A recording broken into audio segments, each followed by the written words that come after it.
The pen hovered 2 inches above ivory paper, and Joan Carson knew with absolute bone-deep certainty that she was about to watch a man destroy himself. She'd been refilling water glasses for the past 20 minutes in the private dining room of La Serra, pretending not to notice the tension crackling through the air like a live wire. The 2 men at the corner table radiated the kind of danger that made smart people look away. Joan had learned early in her waitressing career that wealthy men in expensive suits conducting hushed business over untouched plates didn't appreciate audience members. So she'd kept her head down, her movements efficient, her presence forgettable, until she saw the document.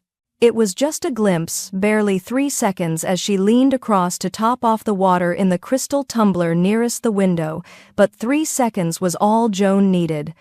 Numbers had always spoken to her in a language other people couldn't hear, whispering their secrets, revealing their lies. And this document? It was screaming. The man holding the pen was younger than she'd initially thought, maybe early 30s, with the kind of presence that made the oxygen in the room feel thinner.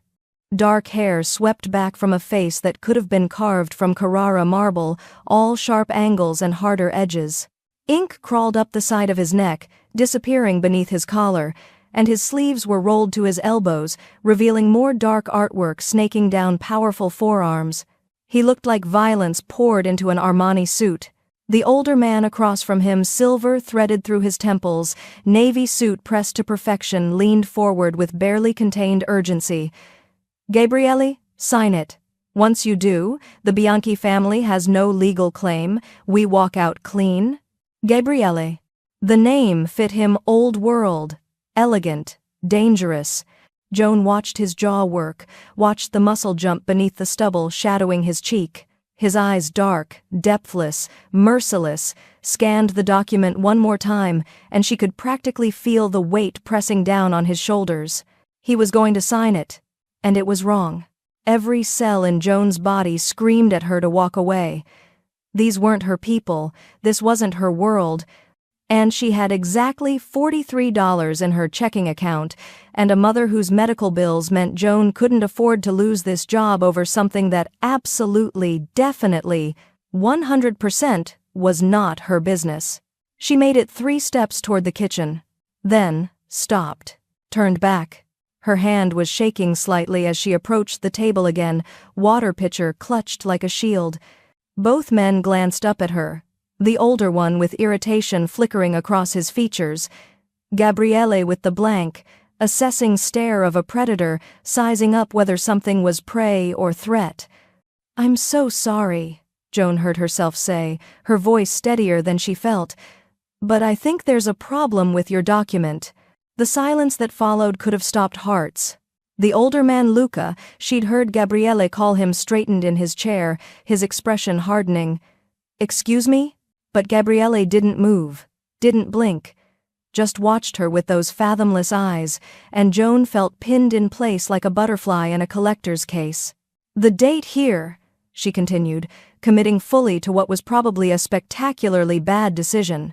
She gestured toward the paper with her free hand. "Careful not to touch it. March 4th. That's what it says, right?" Gabriele's gaze dropped to the document, then back to her face. He said nothing, but somehow that silence felt like permission. Joan took a breath. The timestamp below it shows 2:47 p.m. Eastern Standard Time, but March 4th this year was the day we switched to daylight saving time. At 2:47 p.m., we would have already been on daylight time, not standard. Whoever created this document didn't account for that. She watched Gabriele's expression shift, not much, just the slightest narrowing of his eyes, the tiniest tightening around his mouth, and the signature. She was on a roll now, her brain firing on all cylinders the way it only did when numbers and patterns aligned. See how the ink darkness is completely uniform?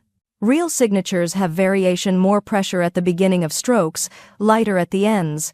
This looks scanned and overlaid. Luca stood abruptly, his chair scraping against the polished floor. "This is absurd. You're going to take document advice from a waitress?" The word waitress came out like an insult, and Joan felt heat crawl up her neck. "I'm just saying what I see."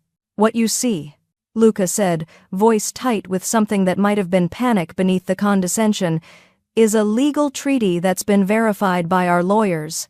Forgive me if your expertise in coffee service doesn't quite measure up to their credentials. Joan opened her mouth to respond, but Gabriele raised one hand, a small gesture that somehow commanded absolute silence. Explain the font, he said, still looking at Joan. She blinked. Sorry? You mentioned the timestamp, the numbers. What about the font? Joan leaned closer, studying the document again. She could feel the heat radiating off Gabriele's body, could smell something expensive and cedar dark that definitely didn't come from a department store. The timestamp font is Arial, but the rest of the document uses Times New Roman. Most legal documents stick to one font family for consistency. Switching between them in the same paragraph suggests different editing sessions, possibly different authors. This is ridiculous, Luca interjected. Gabriele, we don't have time for this. The Bianchi representatives will be here in less than an hour expecting— I didn't ask you. Gabriele's voice was quiet, but it cut through Luca's protest like a blade through silk. He turned his full attention to Joan, and she felt the impact of that focus like a physical thing. What's your name? Joan. Carson. I work the morning shift mostly, but I picked up today because Marissa called in sick, and— She stopped herself, realizing she was babbling. Joan. My name is Joan. Joan. He said it slowly, like he was testing the weight of it. Do you have a degree in forensic accounting? Document authentication? No, I have 16 credit hours toward a data analytics degree that I can't afford to finish, and a really annoying habit of noticing when things don't add up. Something that might have been amusement flickered across his face, gone so quickly she couldn't be sure it had ever been there. And these things? He gestured to the document. They don't add up? Not even close. Gabriele held her gaze for another long moment, and Joan felt something shift in the air between them, recognition, maybe, or the spark of two minds that worked in similar patterns, even if they lived in completely different worlds. Then he stood, unfolding from his chair with lethal grace, and Joan had to tilt her head back to keep eye contact. He was tall, much taller than she'd realized, and built like someone who understood violence intimately. Luca, Gabriele said, never looking away from Joan. Call Marco. Tell him I need the original digital file pulled from the server. Authentication codes, metadata, everything. Gabriele, this is unnecessary. Now. The single word carried enough weight to make Luca's protest die in his throat. He pulled out his phone with jerky movements, stepping away from the table. Gabriele reached down and carefully picked up the document, holding it toward the light streaming through the floor-to-ceiling windows. If you're wrong, he said conversationally, you just interrupted one of the most important negotiations of my life over clock changes and typography. Joan's stomach dropped. But if you're right. He turned those dark eyes on her again, and Joan saw something dangerous and grateful warring in their depths. If you're right, Joan Carson. You just saved my empire. From across the room, Luca's voice rose in sharp confusion. That's impossible. Marco, check again. The metadata can't be. He fell silent, his face draining of color. Gabriele's expression didn't change, but Joan felt the temperature in the room plummet. What did Marco say? Gabriele asked, his voice soft as a knife sliding from its sheath. Luca's hand tightened around his phone. The file was edited 4 hours ago, from an IP address that's not in our network. The pen Gabriele had been holding hit the table with a sharp crack.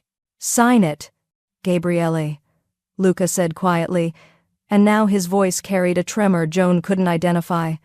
Please, just sign it. But Gabriele didn't move. He was staring at Joan, and she saw the exact moment everything clicked into place behind his eyes. The betrayal, the setup, the knife that had been aimed at his back. Get her out of here, Gabriele said, his gaze still locked on Joan's face. What? Joan and Luca spoke simultaneously. The waitress. Get her out. Now. But before anyone could move, the door to the private dining room opened, and 3 men in dark suits stepped inside. They weren't restaurant staff. And they were all carrying guns. Joan's first coherent thought, as 3 armed men filed into Lacera's private dining room, was that she should have called in sick today. Her second thought was that sick might become a permanent condition if she didn't figure out how to disappear in the next 30 seconds. But Gabriele's hand was still on her wrist, not restraining, just present, like an anchor in a storm, and his voice was steady as he addressed the newcomers. "Gentlemen, you're early." The man in front, tall and broad-shouldered with a scar bisecting his left eyebrow, smiled without warmth. Mr. Bianchi wanted to ensure there were no complications. "No complications," Gabriele assured him, releasing Joan's wrist to gesture casually toward the document still lying on the table. "Just standard due diligence." Joan took a careful step backward, trying to blend into the wallpaper. The water pitcher in her hands suddenly felt absurdly inadequate as a defense mechanism. What was she supposed to do if things went south? Hydrate them aggressively? The scarred man's gaze flicked to her, lingering just long enough to make her skin crawl. "And she is?" "Staff," Gabriele said flatly, in a tone that suggested the conversation was over. But Joan's brain, apparently committed to self-destruction today, chose that moment to fully process what she'd just witnessed. The metadata discrepancy, the forged signatures, the careful manipulation designed to strip Gabriele of everything. And Luca Gabriele's own advisor had been pushing him to sign it. She looked at the older man, still standing by the window with his phone clutched in white-knuckled fingers, and saw guilt written across his features like graffiti on a pristine wall.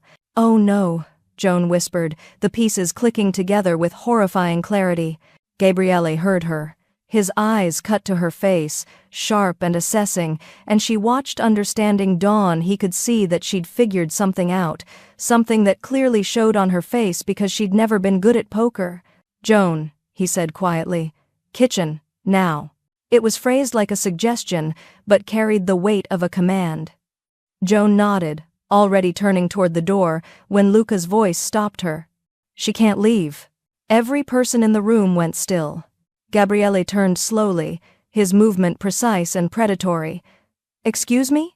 Luca's face had gone from pale to gray, his expression that of a man standing on the edge of a cliff with nowhere to run. "She knows too much. She's seen the document, heard about the metadata. If she talks..." "She won't talk," Gabriele interrupted, his voice dropping to something deadly soft. "You can't guarantee that." "I can guarantee," Gabriele said, each word sharp as a blade, "that if anyone in this room threatens my staff, they'll regret it." The scarred man shifted his stance, his hand drifting toward his jacket, and Joan's stomach dropped straight through the floor. This was it. This was how she died, caught in the crossfire of a Mafia power play because she couldn't keep her observations to herself. Her mother was going to be so disappointed. "Luca," Gabriele continued, never taking his eyes off the armed men, "you're going to explain to me, very carefully, why you're suddenly concerned about a waitress overhearing a conversation. Because from where I'm standing, it sounds like you have something to hide." Luca's laugh was brittle. "Don't be paranoid. I'm just thinking about operational security. You taught me that. I also taught you not to lie to my face." The tension in the room ratcheted up another notch, and Joan found herself pressed against the wall, trying to calculate the distance to the door. Maybe 10 feet. She could make it in 5 seconds if she ran, unless someone shot her, in which case she'd make it approximately nowhere. "Mr. Marino." Joan's voice came out smaller than she'd intended. "I really don't want to be here anymore." Something flickered across Gabriele's face, concern maybe, or recognition that he'd dragged her into something far more dangerous than a simple document review. "I know. Give me 1 minute." "I'm not sure we have a minute," Joan said, eyeing the scarred man's hand, which was now definitely resting on something weapon-shaped inside his jacket. Gabriele followed her gaze, and his expression hardened into something that made Joan's breath catch. "Marco!" he called, not looking away from the armed men. "Get in here!" Seconds later, the door opened again, and a younger man entered mid-20s, lean and sharp-eyed, with the kind of vigilance that suggested he'd seen violence up close. He took in the scene instantly. Gabriele tense and dangerous, Luca cornered and desperate, 3 Bianchi enforcers with hands near weapons, and Joan flattened against the wall like she was trying to merge with the paint. "Boss?" Marco's hand disappeared behind his back, emerging with a gun he held with practiced ease. "Joan Carson," Gabriele said, his voice steady despite the powder keg atmosphere, "is under my protection. Anyone who touches her answers to me. Make sure Mr. Bianchi's associates understand that." The scarred man's smile widened. "This is a private business matter, Marino. Why involve a civilian?" "She's involved because she saved me from signing a forged document," Gabriele replied, his tone casual but his body language screaming barely controlled violence. "Which means someone went to considerable effort to forge Bianchi family signatures and plant false information in my organization.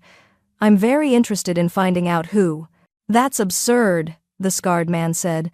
But something shifted in his expression calculation, replacing confidence. "Is it?" Gabriele picked up the document, holding it toward the light. "Joan, come here." Every instinct Joan possessed screamed at her to refuse, but Gabriele's eyes held a strange mixture of command and reassurance that made her feet move despite her better judgment. She crossed the room on shaking legs, hyper-aware of multiple sets of eyes tracking her movement. When she reached Gabriele's side, he angled the document toward her. "Show them what you showed me." Joan's hands trembled as she pointed to the timestamp. "Eastern Standard Time on March 4th is impossible because we'd already switched to daylight time. The signature's ink density is too uniform for a manual signing. And," she squinted at something she'd noticed earlier but hadn't mentioned, "there's a second issue." "Go on," Gabriele encouraged. "The paper itself." Joan touched the edge carefully. "This feels like premium stock, but the watermark is slightly off-center. Marino family documents use precision-aligned watermarks. I noticed it earlier on some correspondence in the lobby." She hadn't meant to admit she'd been studying their paperwork, but the words were already out. Gabriele's mouth twitched. "You studied my family's correspondence in the lobby?" "I was bored waiting for my shift," Joan defended. "And you have very nice letterhead. The typography is excellent. Despite everything, the guns, the tension, the very real possibility of imminent violence," Gabriele laughed. It was a short, surprised sound that transformed his face from dangerous to devastating. The scarred man didn't look amused. "This is ridiculous. We're taking the word of a waitress over authenticated legal documents?" "I'm taking the word of someone with no reason to lie," Gabriele corrected, "over documents that are suddenly looking very suspicious." He turned to Luca, and all traces of humor vanished. "How long have you known?" Luca's face crumpled. "Gabriele, please." "How long?" 3 weeks. The confession came out broken.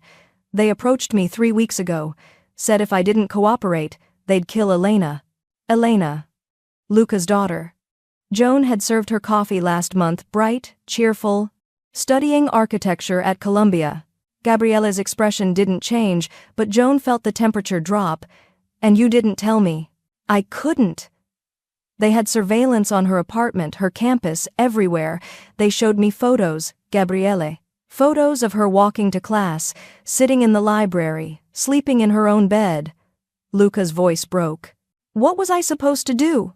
"You were supposed to trust me," Gabriele said quietly, and somehow that soft tone was more devastating than shouting. "You were supposed to come to me so we could protect her together. Instead, you helped them forge documents to steal my empire.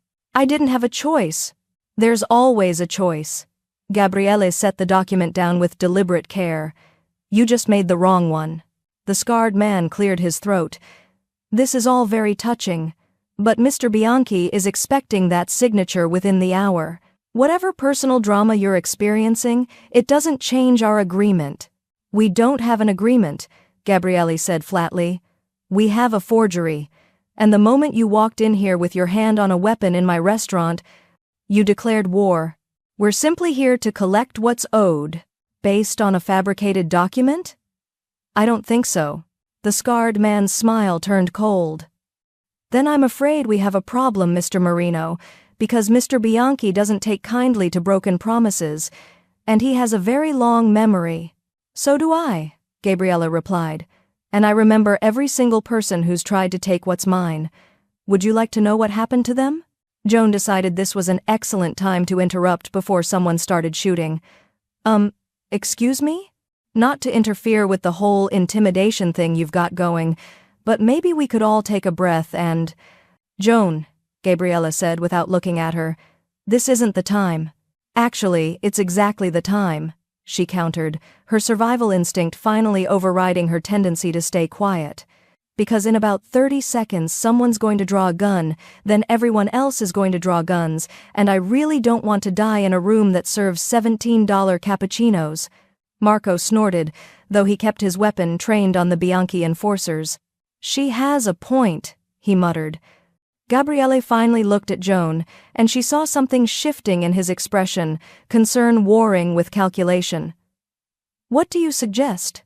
I suggest, Joan said, surprised by her own steadiness, that we verify the document's authenticity with a neutral third party before anyone does something they'll regret. There are forensic authentication services that can analyze paper stock, ink composition, digital metadata, everything. If the document's legitimate, you sign it. If it's fake, everyone walks away and figures out who's actually behind this mess. The scarred man's eyes narrowed. That could take days. Better than bloodshed in a restaurant, Joan pointed out. Think of the upholstery. Despite the tension, despite everything, Gabriele's mouth curved into something that might have been admiration. You're either very brave or very foolish. Can't I be both? Apparently. The scarred man exchanged glances with his companions, some silent communication passing between them. Then he pulled out his phone, stepping away to make a call. Gabriele moved closer to Joan, his voice dropping to a murmur only she could hear. When this is over, you and I are going to have a very long conversation about self-preservation instincts. Looking forward to it, Joan whispered back. Does it involve me keeping my job? It involves you never having to serve overpriced cappuccinos again. Before Joan could process that statement, the scarred man returned, his expression unreadable. Mr. Bianchi agrees to third-party authentication, but he wants assurances that the document remains secure until verification is complete. Done, Gabriele said. Marco, get Alessandro on the phone. Tell him we're moving the signing to neutral ground pending authentication. And tell him, his smile turned sharp, I'm very interested in discussing who had access to his family's signature stamps. As Marco made the call, Luca collapsed into a chair, his face in his hands. Joan felt an unexpected surge of sympathy. He'd been trapped, coerced, backed into an impossible corner by people who knew exactly which pressure points to push. She'd been ready to hate him 5 minutes ago. Now she just felt sad. Your daughter, Joan said quietly, moving closer to Luca. Elena. Is she safe right now? Luca looked up with red-rimmed eyes. I don't know. They said they'd release her once, Gabriele signed, but I don't know if I can trust them. You can't, Gabrielle said bluntly, but we'll get her back anyway. How? Leave that to me. Gabriele pulled out his own phone, firing off a rapid series of texts. Joan, I need you to write down everything you noticed about the document, every detail, no matter how small. Right now? Right now. Marco produced a notepad from seemingly nowhere, and Joan found herself scribbling observations while armed men watched her with varying degrees of hostility and curiosity. The absurdity of the situation wasn't lost on her 4 hours ago. Her biggest concern had been whether the lunch rush would tip well. Now she was documenting evidence in what was clearly a Mafia power play. Her mother was going to have so many questions. Done, Joan said, handing the notepad to Gabriele. Their fingers brushed, and she felt the calluses on his hands, evidence of a life that involved more than paperwork and negotiations. Gabriele scanned her notes, his expression growing darker with each line. You're sure about the watermark alignment? I'm sure about everything, Joan confirmed. That document is as fake as my enthusiasm for another double shift. Another brief smile gone almost before it appeared. Then we have our proof. And someone has considerable explaining to do. The scarred man's phone buzzed. He glanced at it, his expression tightening. Mr. Bianchi wants to meet. 1 hour. Russo's warehouse on the pier. Neutral ground, Gabriella countered. I'm not walking into a Bianchi stronghold with forged documents and unanswered questions. The warehouse is neutral. We use it for disputed negotiations. Fine, but I'm bringing my own security. And, Gabrielle glanced at Joan, she comes with me. What? Joan and the scarred man spoke simultaneously. Absolutely not, the enforcer continued. This is family business. She's the only one who can identify the forgery elements definitively, Gabrielle argued. She's a witness. She comes. Gabriella, Joan hissed, I really don't think I should. You'll be safe, he said. And the conviction in his voice was almost enough to make her believe it. I promise. You can't promise that, Joan said. You don't even know me. I know you saved my empire. That's enough. The scarred man made a disgusted sound. 1 hour, Russo's warehouse, come armed, and the deal's off. I'm always armed, Gabrielle replied calmly, but I'll keep weapons holstered, unless someone gives me a reason not to. The Bianchi enforcers filed out, leaving behind a silence so heavy Joan could barely breathe. Luca stood on shaking legs. What do you want me to do? Find your daughter, Gabrielle said. Take Marco and whoever else you need, get Elena somewhere safe, then we'll discuss your future in this organization. Gabrielle, I'm so... Save it. Right now, all that matters is Elena's safety. Go. Luca left, Marco following after casting one last assessing look at Joan, and then it was just the two of them, a mafia boss and a waitress who'd stumbled into something far bigger than either of them had anticipated. So, Joan said into the silence, that was exciting. Gabriella turned to her, and for the first time since this whole ordeal began, she saw genuine emotion flicker across his face, relief, gratitude, and something else she couldn't quite identify. You should run, he said quietly. Walk out that door, forget everything you've seen, and go back to your life. Should, Joan agreed. But I have a feeling you're not going to let me. I won't stop you. No. But you need me at that warehouse. You need someone who can point out every inconsistency, every forged element. You need proof that holds up under scrutiny. She met his eyes steadily. You need me. Gabrielle studied her for a long moment, and Joan had the dizzying sensation of being weighed, measured, and found somehow worthy. Yes, he finally said. I do.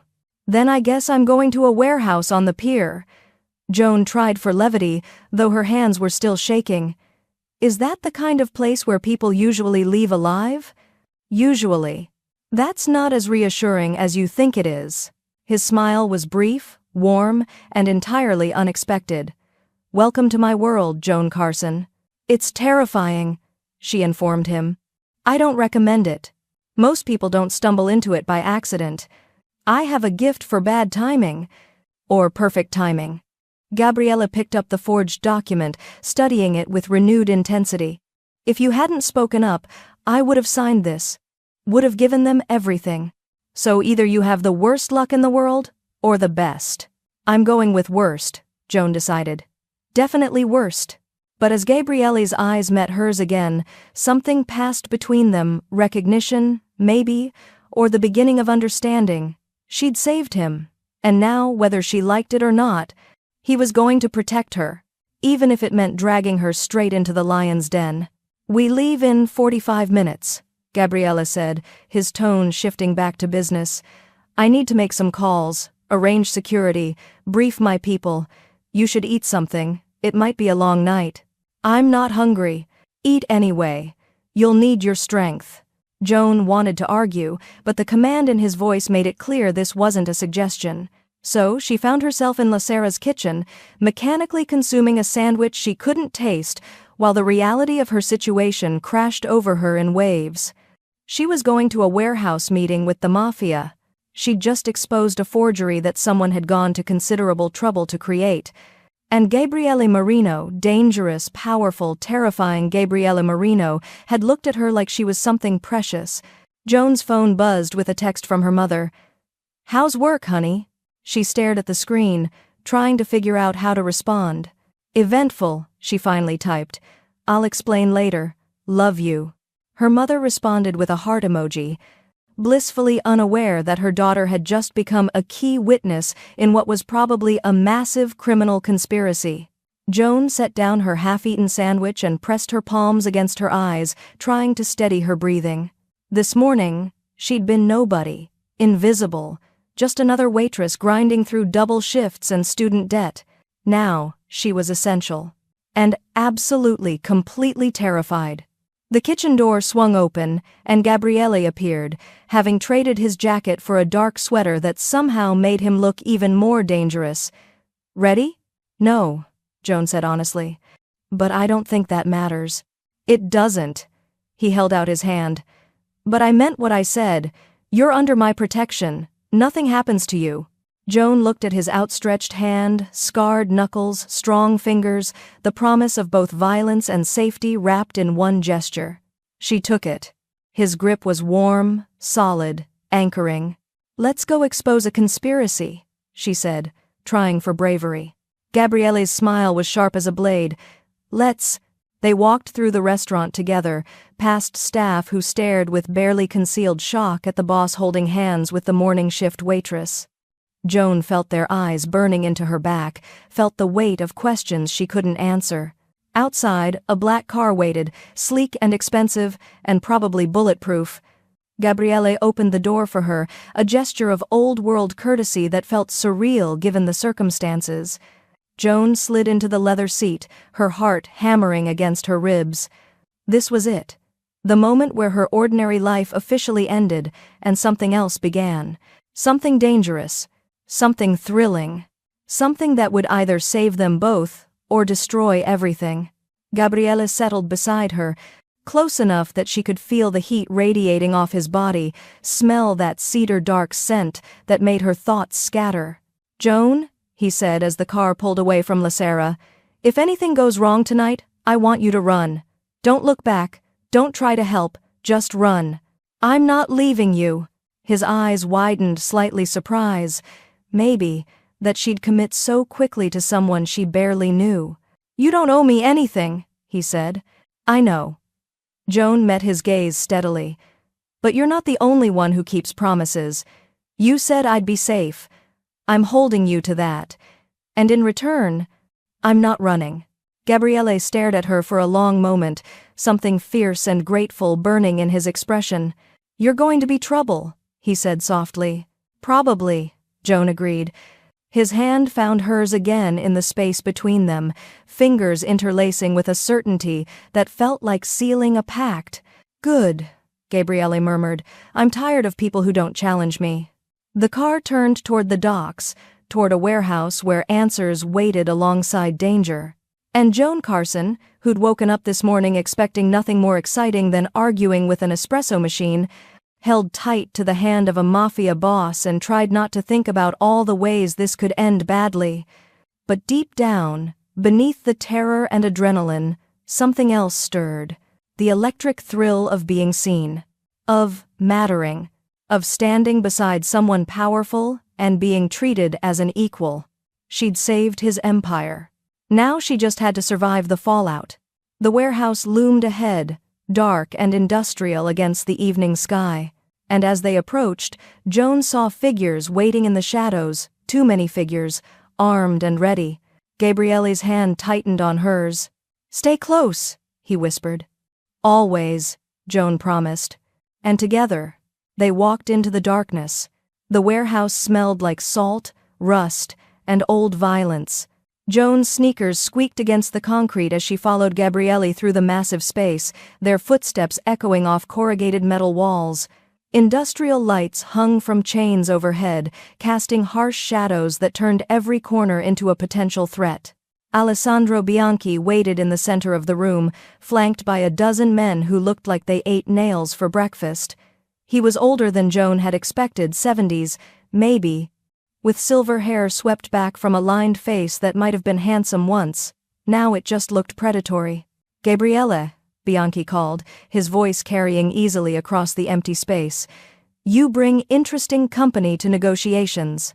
"She's my forensic consultant," Gabriele replied smoothly, his hand a steady presence at the small of Joan's back, protective, possessive, grounding. "Your consultant wears an apron." "My consultant has sharper eyes than your entire legal team?" Bianchi's smile didn't reach his eyes. "Let's see what those sharp eyes found. Shall we?" Gabriele gestured toward a metal table someone had set up in the middle of the warehouse neutral ground. Joan supposed, though nothing about this situation felt neutral. He placed the document down carefully, and Joan stepped forward, trying to ignore the weight of hostile gazes tracking her movement. "The timestamp," she began, her voice steadier than she felt, "shows Eastern Standard Time for a date that should reflect daylight saving time." "That's the first inconsistency." "Clerical error." One of Bianchi's lawyers interjected, a thin man with wire-rimmed glasses and the personality of a tax form. "Maybe," Joan conceded, "but combined with the signature overlay, look at the uniform ink density, it suggests digital manipulation rather than manual signing." She pulled out her phone, opening the photos she'd taken of the document back at La Sera. "But the real problem is this." She zoomed in on a tiny emblem near the bottom corner, so small she'd almost missed it initially. "See this serpent symbol? It's embedded in the watermark." Gabriele leaned closer, his breath warm against her ear. "I don't recognize it." "You wouldn't," Bianchi said, his tone shifting to something darker. "That's not our symbol." The admission landed like a bomb in the silent warehouse. "Then whose is it?" Gabriele demanded. "That," Bianchi said slowly, "is an excellent question." Joan's fingers flew across her phone screen, running an image search she'd started in the car. When the results loaded, her stomach dropped. "The Serpentes Cartel, based in Nevada. They've been expanding east for the past 2 years. According to," she scrolled quickly, "about 50 different law enforcement bulletins." Every man in the warehouse tensed. "Impossible," the lawyer sputtered. "We verified every element of that treaty with our authentication team." "Then, your authentication team missed something," Joan said. "Or, someone on your team is working for the Serpentes." The temperature plummeted. Bianchi's face hardened into something carved from granite. "That's a serious accusation, young lady." "It's a serious forgery," Joan shot back, surprising herself with her boldness. "Someone went to considerable effort to make this look legitimate. They used your family's signature stamps, Marino family letterhead, legal formatting that matches both organizations. This wasn't some amateur operation. This was sophisticated, coordinated, and designed to trigger exactly what it almost did, a signature that would have transferred key territories and started a war between your families, leaving both organizations weakened." Gabriele finished quietly, his eyes sharp with understanding. "Vulnerable to takeover by a third party." "The Serpentes?" Bianchi said, his voice cold as winter. "They want the eastern ports. And they almost got them." Gabriele picked up the document, holding it toward the harsh overhead lights. "Joan, what else?" She studied the paper again, her mind cataloging details.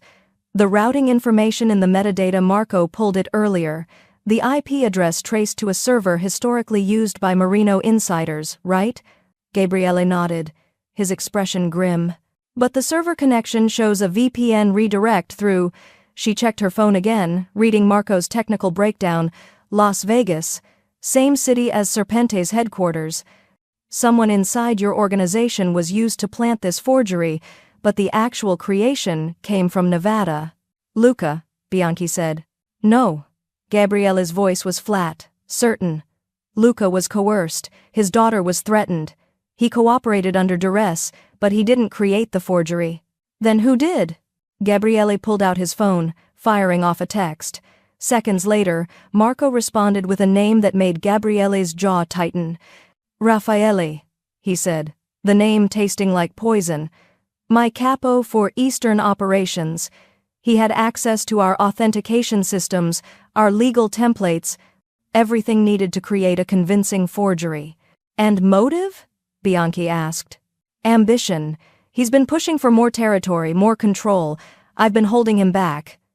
Gabriele's smile was terrible. Apparently, he decided to take matters into his own hands. Joan's mind raced ahead, connecting dots. If Raffaele worked with the Serpentes to forge the document, and used Luca as a decoy to push you toward signing, then the plan was to have you surrender key territories to the Bianchi family. Who would then be blamed when those territories fell to Serpente's control shortly after? Bianchi finished, his eyes narrowing, making it look like we'd orchestrated the whole thing as a power grab. Gabriele would retaliate against my family, we'd go to war, and the Serpentes would sweep in during the chaos. Elegant, Gabriele said coldly. And it almost worked. Except for her. Bianchi's gaze settled on Joan with something that might have been grudging respect. Your waitress saw what our lawyers missed. She has a name, Gabriele said quietly, dangerously, and she's under my protection. Noted.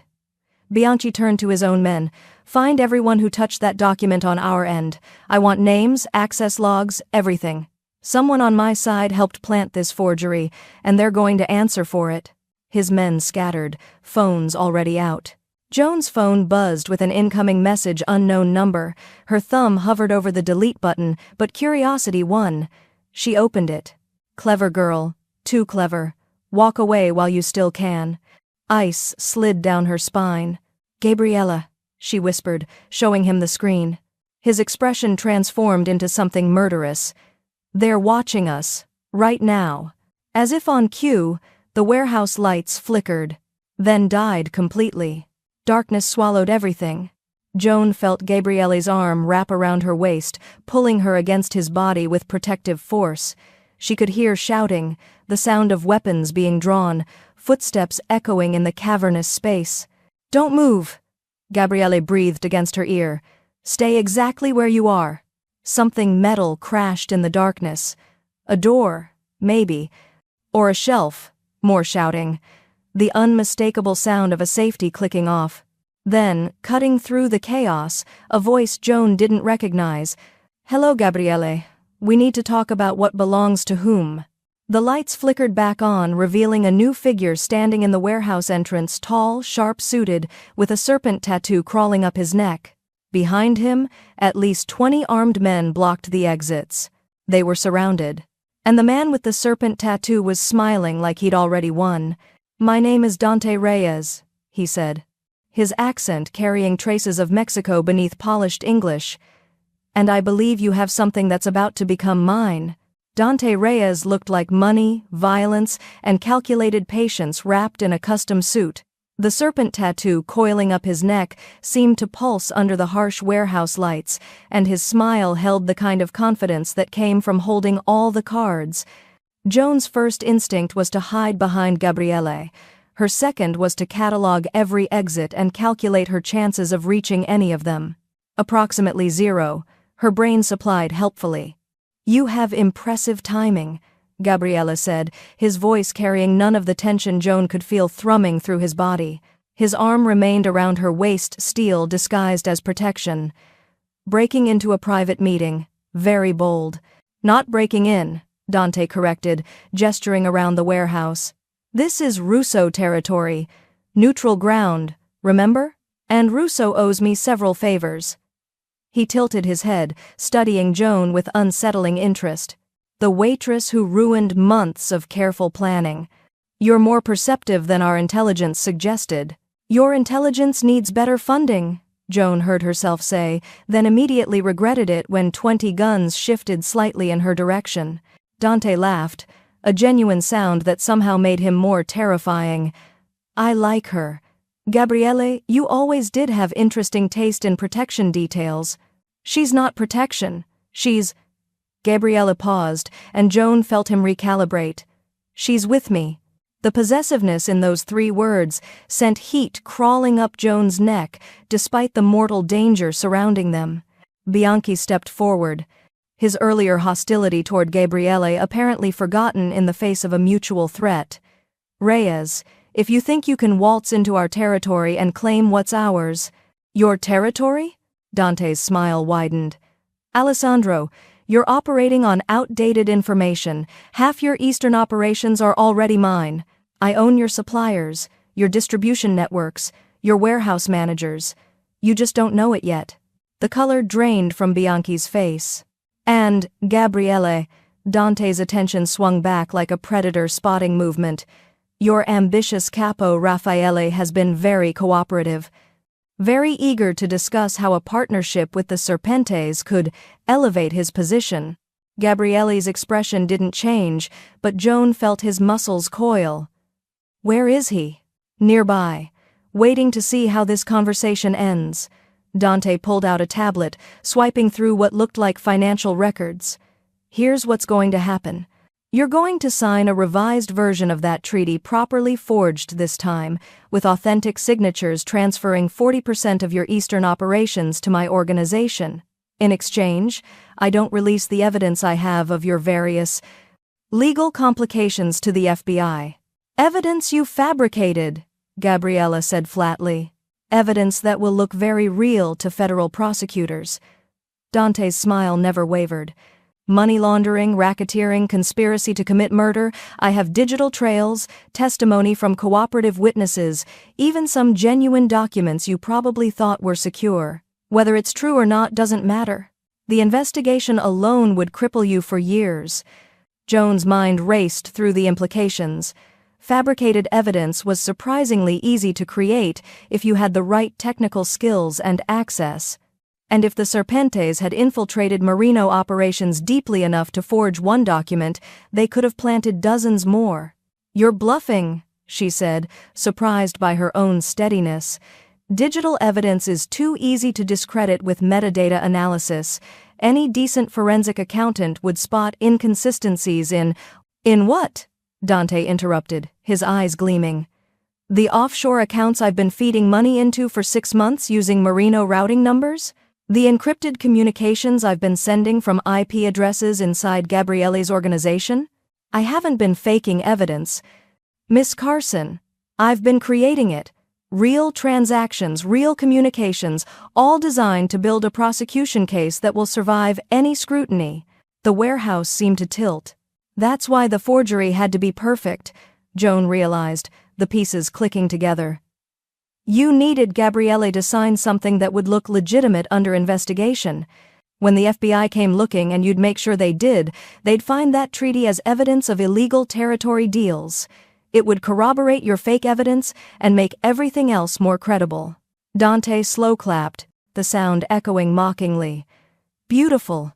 You see, Gabriele? This is why you should have kept her in the restaurant. Touch her and I'll make sure your body's never found," Gabriele said conversationally. "Threats are boring. Negotiations are productive." Dante set the tablet down on the metal table. "Sign the revised treaty, accept my partnership, or I destroy you with evidence that will look authentic enough to put you away for 20 years. Your choice." Gabriele was silent for a long moment, and Joan could practically hear him calculating odds, assessing options, planning 3 moves ahead. Then he laughed, a cold, dangerous sound that made several of Dante's men shift uncomfortably. "You made one critical mistake," Gabriele said. "Enlighten me. You assumed I need the FBI to think I'm legitimate." Gabriele's smile was all teeth. "I don't. What I need is to eliminate threats to my organization. And you just identified yourself as the biggest one." Dante's expression finally flickered, uncertainty bleeding through his confidence. "Marco," Gabriele called without raising his voice. The warehouse's side door exploded inward, and 15 men poured through, not Gabriele's usual security, Joan realized, but something else. They moved with military precision, weapons raised, positioning themselves with practiced efficiency that spoke of professional training. "Friends of yours?" Dante asked, but his voice had lost its certainty. "Private military contractors," Gabriele replied. "I called them an hour ago, right after Joan identified your serpent emblem. They've been surrounding this warehouse for the past 20 minutes, waiting for my signal. Jones stared at him. He'd known. He'd walked into this meeting knowing it was a trap, and had prepared accordingly.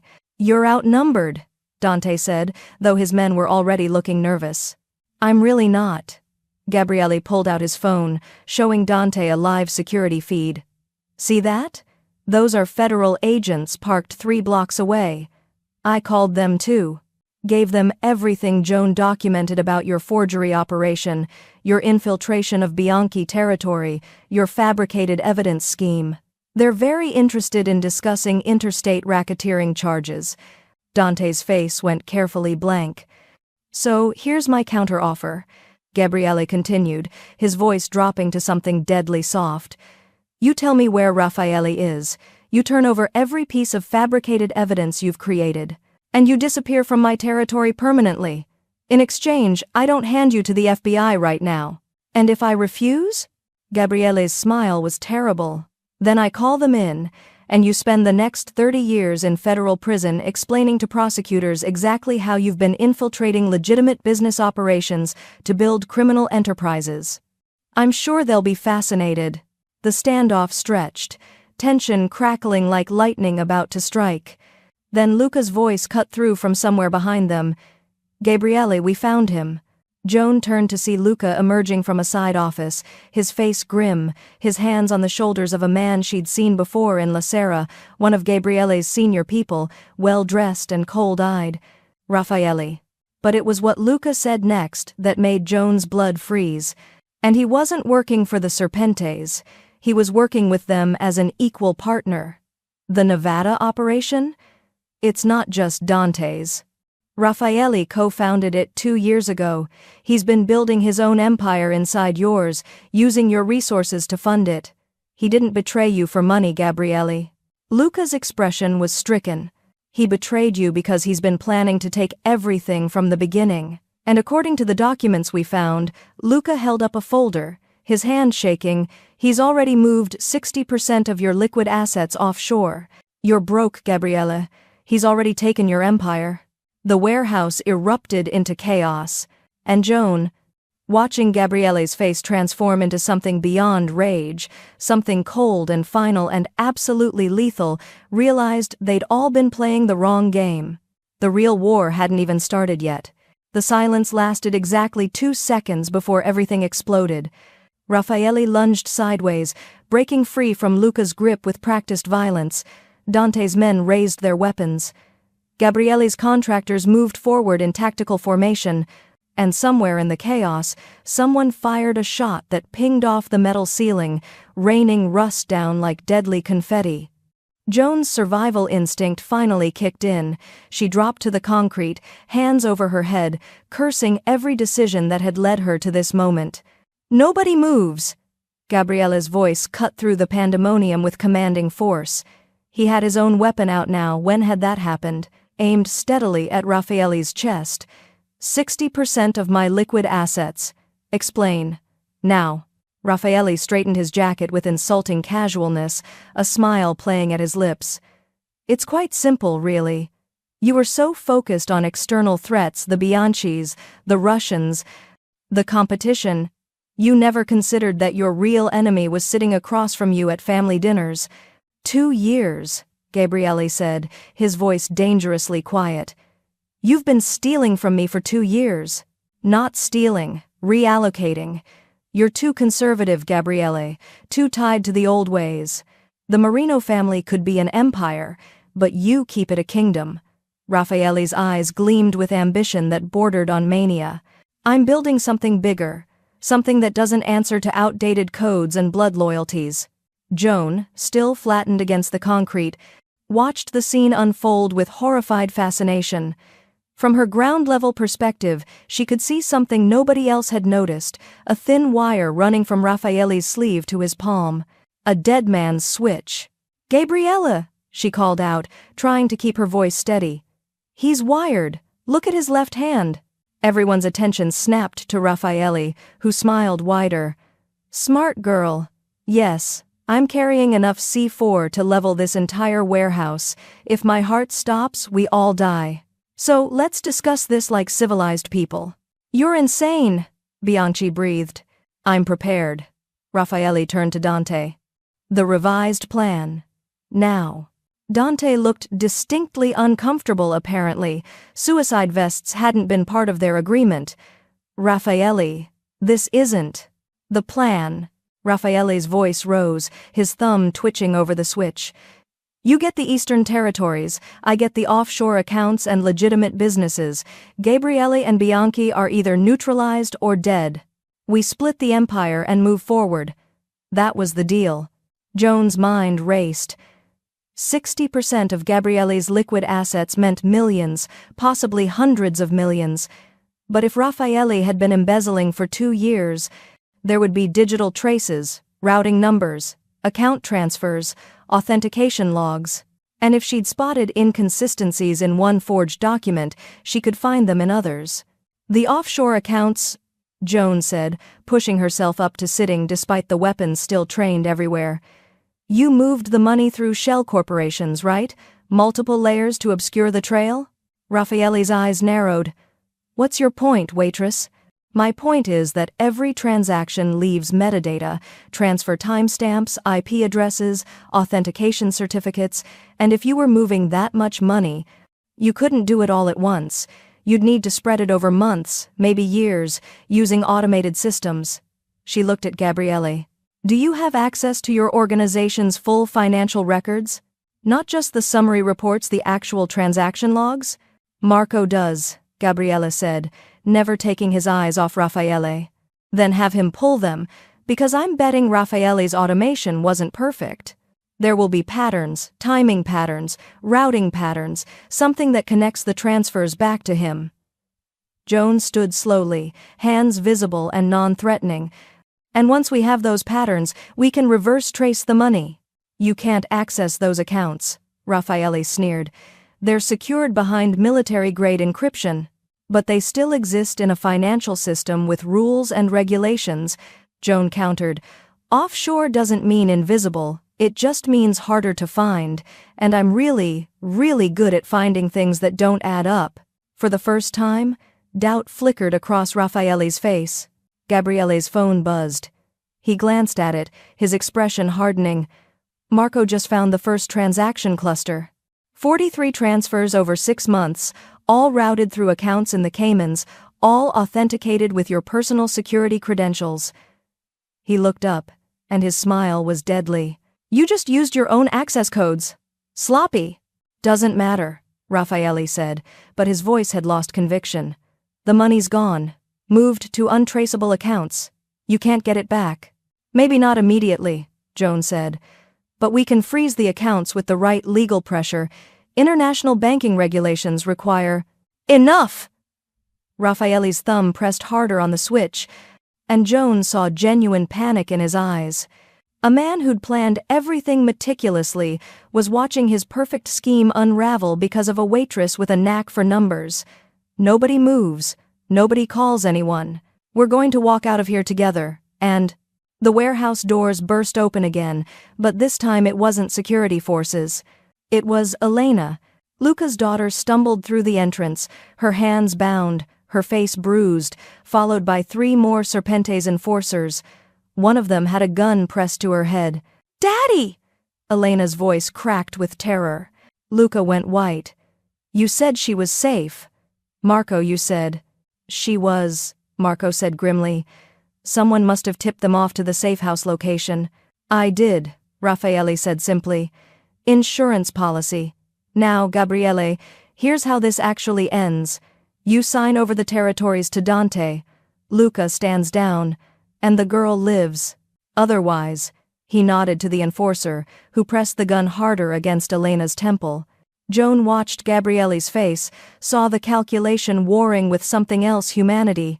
Maybe. Or the recognition that Elena was innocent in all of this.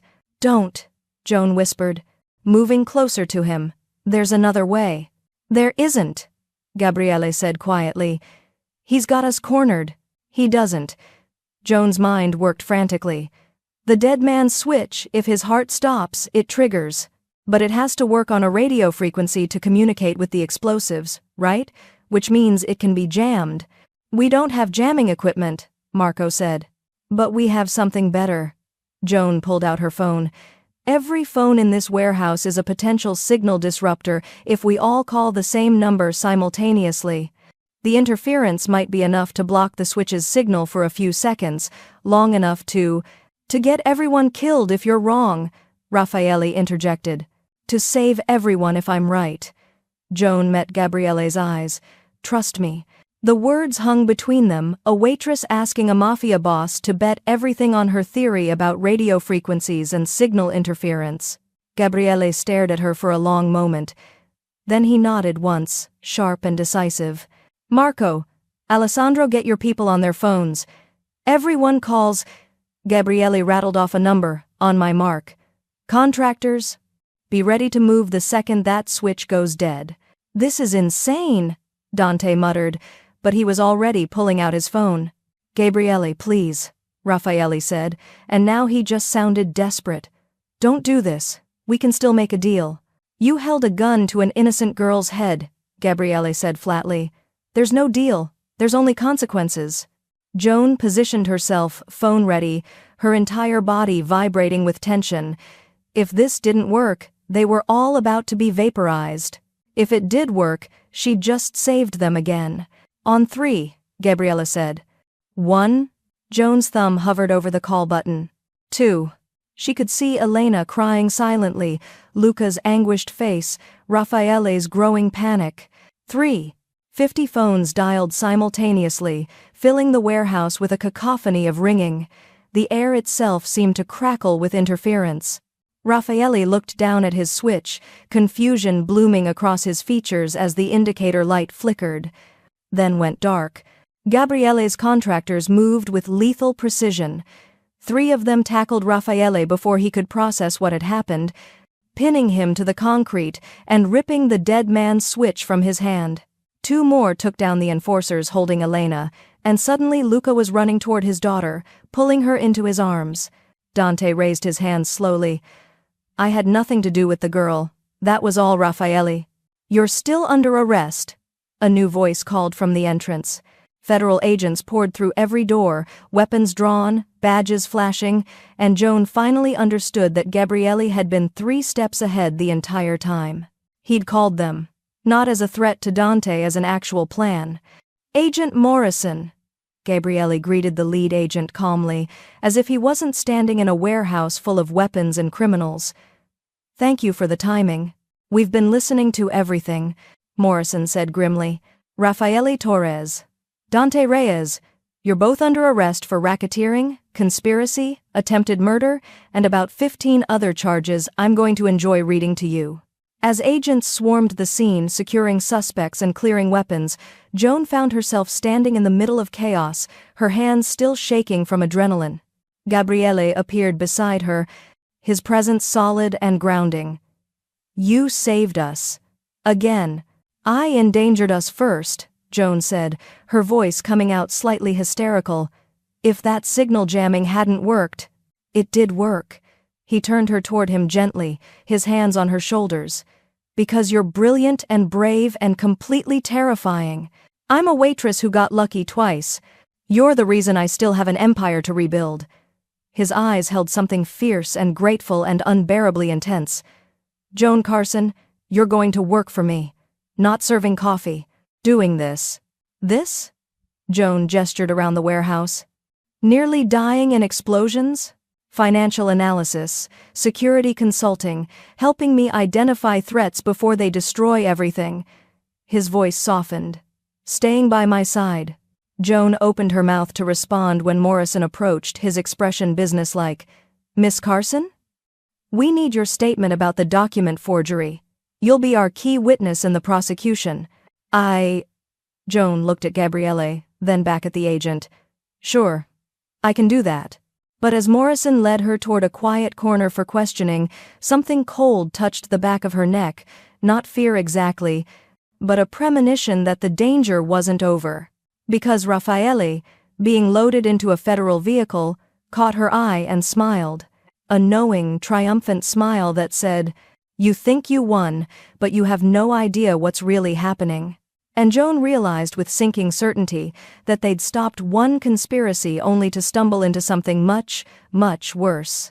Raffaele's smile haunted Joan through 3 hours of federal questioning, 2 cups of terrible coffee, and Agent Morrison's increasingly repetitive inquiries about timestamp inconsistencies.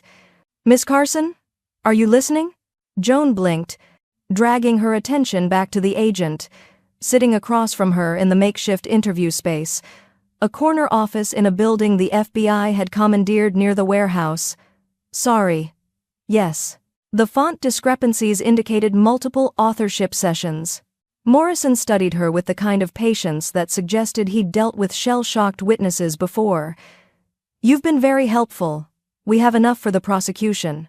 You're free to go. But we'll need you available for testimony when this goes to trial." "How long will that take?" "Months. Maybe longer if they fight extradition on some of the international charges." He closed his notebook. "In the meantime, I'd suggest keeping a low profile. Rafaele Torres and Dante Reyes have connections that extend beyond what we arrested today." Joan's stomach tightened. "You think I'm in danger? I think you just took down a multi-million-dollar criminal conspiracy. People tend to hold grudges about that sort of thing." Morrison's expression softened slightly. "Mr. Marino has offered you protection. I'd accept it if I were you." The door opened before Joan could respond, and Gabriele stepped inside with the kind of easy authority that made even federal agents defer to him. He'd changed clothes at some point, the warehouse dust replaced by a fresh black shirt and slacks that made him look dangerously elegant. "Agent Morrison," Gabrielle said with polite courtesy that didn't quite mask the underlying steel. "Are we finished here?" "For now." Morrison stood, extending a hand to Joan. "Thank you for your cooperation, Miss Carson. Someone will be in touch about the trial schedule." Then he left, and suddenly, Joan was alone with Gabrielle in a small office that felt much smaller with him in it. "You changed," Joan said, because apparently her brain had decided to focus on irrelevant details instead of processing the fact that her life had completely derailed in less than 12 hours. "I keep spare clothes in the car." Gabriele moved closer, his eyes scanning her face with an intensity that made her feel exposed. "You look exhausted." "I nearly got blown up. Exhaustion seems reasonable." "It does."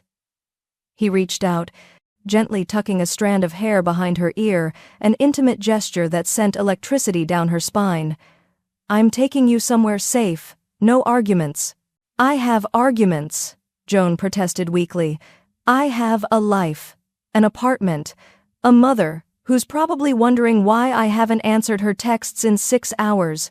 Call her from the car, tell her you're safe but staying with a friend for a few days."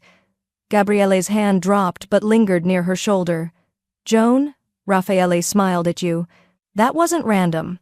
He knows you're the key to unraveling whatever else he's planned." The memory of that knowing smile made Joan's skin crawl.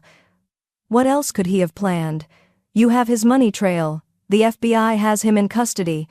"We have 60% of the money trail," Gabriele corrected, "which means 40% is still missing."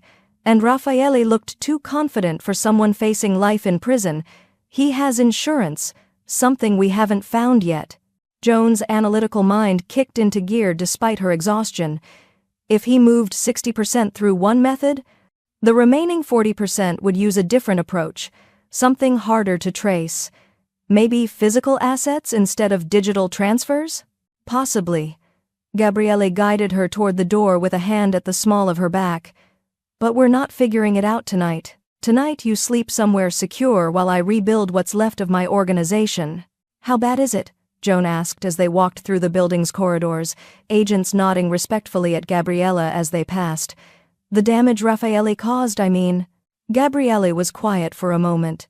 "Bad enough that I need to restructure completely, cut out anyone who might have been compromised, verify every account, every transaction, every operation. It'll take weeks, maybe months." "I could help with that," Joan offered, then immediately felt ridiculous. "I mean, if you want. I'm good with numbers and patterns. It's literally all I'm good at." Gabriele stopped walking, turning to face her with an expression that made her breath catch. You're good at saving my life. At seeing what everyone else misses. At being brave when you have every reason to run." His hand came up to cup her cheek, thumb brushing across her cheekbone with devastating gentleness. "Don't diminish yourself, Joan Carson. You're extraordinary." Joan's heart stuttered. Standing this close, she could see gold flecks in his dark eyes, could smell cedar and something uniquely him, could feel the heat radiating from his body. "I served coffee yesterday," she whispered. "Today I'm apparently extraordinary. That's quite a promotion." His mouth curved into a smile that transformed his entire face, softening the hard edges, revealing the man beneath the Mafia boss. "You were always extraordinary. You just needed the right circumstances to show it." "Life-threatening circumstances?" "I would have preferred less dramatic circumstances," Gabrielle admitted, "but I'll take what fate gives me." The moment stretched, charged with electricity and possibility, and Joan found herself leaning forward slightly, drawn by gravity or magnetism or simple human need for connection. Then Gabrielle's phone buzzed, shattering the spell. He pulled back with visible reluctance, checking the screen. His expression hardened. "We need to go. Now." "What's wrong?" "Luca just found something in Raffaele's office." Gabrielle's hand found hers, lacing their fingers together. A secondary set of documents, a contingency plan. They practically ran to the car, a different vehicle this time, sleek and dark, and definitely armored. Marco was behind the wheel, his face grim. "Boss, you need to see this," Marco said as they climbed in. He handed back a tablet displaying scanned documents. Joan leaned over Gabrielle's shoulder, her eyes racing across the pages. It was another treaty. But this one wasn't about territory transfers. It was about her. "What the hell?" Joan breathed, seeing her own name highlighted in legal text that made her blood run cold.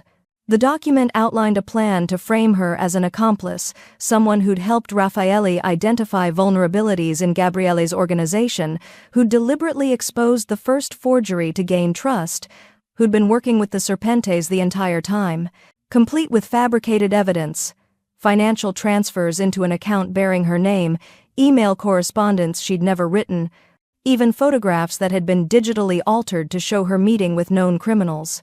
"This is insane," Joan said, her voice shaking. I didn't." "I know."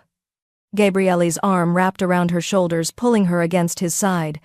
"It's fabricated, all of it, but it's sophisticated enough to fool a jury if they don't examine it closely. Why would he do this?" Joan looked up at Gabrielle, fear clawing at her chest. "What does he gain by destroying me?" "Leverage," Marco said from the front seat. "If the prosecution's key witness is discredited, the entire case becomes shaky. And if Joan's framed as an accomplice, it casts doubt on every piece of evidence she helped uncover." Joan felt sick. So stopping the explosion and helping expose him wasn't enough. "Now I'm going to prison for crimes I didn't commit?" "No," Gabrielle said with absolute conviction. "You're not, because we're going to prove every single document is fake before the prosecution even sees them." "How?" "The same way you exposed the first forgery, by finding the inconsistencies." Gabrielle pulled up the financial transfer records on the tablet. "Look at this account, supposedly in your name. What do you see?" Joan forced herself to focus despite the panic, making her hands shake. The account had been opened 6 months ago. Deposits had been made regularly since then, totaling nearly $200,000. But something was wrong. "The routing number?" Joan said slowly, her analytical brain overriding her fear. "It's for a bank in Delaware, but the account statements show branch transactions in Nevada. Delaware banks don't have branches in Nevada, they're regional institutions." "Good," Gabrielle encouraged. "What else?" "The deposits, they're all in round numbers. 5,000, 10,000, 15,000. Real money laundering usually involves irregular amounts to avoid detection patterns." Joan scrolled through more pages, finding her rhythm. "And the email correspondence, look at the timestamp metadata. These emails were supposedly sent from my phone, but the IP addresses show VPN routing through servers I've never accessed." "Because you didn't send them," Gabriella said. Raffaele created all of this the same way he created the first forgery, sophisticated but not perfect. There are always inconsistencies. We need to document everything, Joan said, her fear transmuting into determination. Every discrepancy, every impossible detail. Build a countercase before the prosecution discovers these documents. Already on it, Marco called back. I've got our forensic team pulling metadata and authentication records. We'll have a full analysis by morning. The car pulled up to a building Joan didn't recognize. Modern, secure, with the kind of entrance that suggested serious money and serious security. Where are we? She asked. My private residence, Gabriella said. Top 3 floors, secured perimeter, vetted staff, and enough surveillance to know if anyone comes within 100 feet of the building. You live in a fortress. I live in a place where people I care about are safe. His eyes held hers. You'll stay here. Guest suite on the 2nd floor. Everything you need will be provided. Joan wanted to argue, wanted to insist she could take care of herself, that she didn't need protection, that this was all moving too fast. But Raffaele's smile haunted her. The fabricated evidence haunted her. The realization that she'd become a target haunted her. Okay, she said quietly. But I'm helping with the investigation. Full access to the documents, the financial records, everything. If we're proving I'm innocent, I'm part of the team. Gabrielle's smile was warm, proud, and unbearably tender. I wouldn't have it any other way. They rode the elevator up in comfortable silence, and Joan found herself studying Gabrielle's profile, the strong jaw, the slight shadow of stubble, the way his eyes reflected in the mirrored walls, showing both darkness and unexpected warmth. Thank you, she said softly, for believing me, for protecting me, for... She gestured vaguely. Everything, I guess. Joan. He turned to her, and the intensity in his gaze made her knees weak. I don't just believe you, I trust you with my empire, my life, my future. That's not something I give lightly. We barely know each other. I know everything that matters. His hand found hers again. I know you're brilliant, brave, and incapable of letting injustice stand. I know you see patterns everyone else misses. I know you saved me twice in one day. And I know... His voice dropped to something rough and honest. I know I don't want to let you go. The elevator doors opened, but neither of them moved. Joan's phone buzzed, breaking the moment. She glanced at it reflexively, then froze. Unknown number. New message. The documents are just the beginning. If you want to know what Raffaele really planned, meet me at the East River Pier at midnight. Come alone, or Gabriele dies. Below the text was a photograph. Gabriele's main office, taken from inside, showing details only someone with access could have captured. Someone in his organization was still working against them, and they had Joan exactly where they wanted her. Joan stared at the photograph on her phone. Gabriele's office captured in crystal clarity, showing the antique desk, the wall safe, even the personal family photo he kept turned away from visitors. Whoever took this had intimate access. Joan? Gabriele's voice pulled her back. What's wrong? She should tell him, should show him the message immediately and let him handle it with his security team and tactical planning. Instead, Joan heard herself say, Nothing, just my mother checking in again. The lie tasted like ash, but the message had been clear. Come alone, or Gabriele dies. Show me. Gabriella reached for her phone, and Joan's heart nearly stopped. She pulled back reflexively. It's just she's worried. I'll call her later. Joan forced a smile that felt like cracking glass. Can I see that guest suite now? I'm exhausted. Suspicion flickered across Gabriele's face, but he nodded slowly. This way. He led her down a hallway lined with understated art originals, Joan realized with distant surprise, not prints. The guest suite was more luxurious than her entire apartment, floor-to-ceiling windows overlooking the city, a bed that could sleep 4, and a bathroom with marble that probably cost more than her student debt. Everything you need should be here, Gabriella said, lingering in the doorway. If not, there's an intercom. Press 9 for the kitchen, 7 for security, 1 for... He paused. 1 reaches me directly. Got it. Joan set her phone face down on the nightstand, hyper-aware of the ticking clock. It was just past 9. She had 3 hours to figure out how to get to the East River Pier without Gabriele or his security knowing. Impossible. Completely impossible. Gabriele moved closer, and Joan's breath caught as he reached up to cup her face with both hands, a gesture so tender it made her chest ache. Whatever you're thinking about doing, he said quietly, don't. I'm thinking about sleeping. You're thinking about that message you just received. His thumb traced her cheekbone. I can see it in your eyes. Someone threatened you, and now you're calculating whether you can handle it alone. Joan's throat tightened. I don't know what you're... Joan. Just her name, but it carried weight. Trust me. She wanted to. God, she wanted to trust him with everything, the message, the threat, the photograph that proved his inner circle was compromised. But the words echoed in her mind. Come alone, or Gabriele dies. I do trust you, Joan said, and it wasn't entirely a lie. I'm just processing everything. It's been a very long day of nearly dying.